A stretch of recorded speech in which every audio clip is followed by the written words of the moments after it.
ప్రతి వ్యక్తి ఇంట్లో శివలింగాన్ని పెట్టి పూజించి తీరాలి. పూర్వకాలంలో అందరిళ్లలో శివలింగాలు ఉండేవి, అవి లేకే వాళ్ళు మనం పాడైపోతున్నాం. చక్కని శివలింగం పెట్టుకోండి.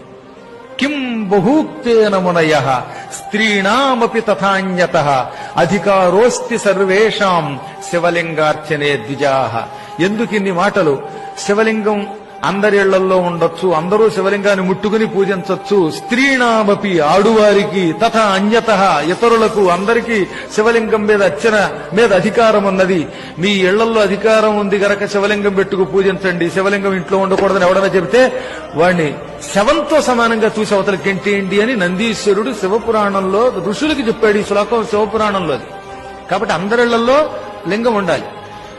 ఇళ్లలో ఉండి తీరాలి తప్ప ఆ గుళ్ళోకి వెళ్లి మనం ముట్టుకోవడానికి దానికి నియమాలు ఉంటాయి. అక్కడ అర్చకులే పెడతారు. కానీ నీ ఇంట్లో నువ్వు లింగం పెట్టుకుని పూజించవచ్చు. అలా ఉండి తీరాలట.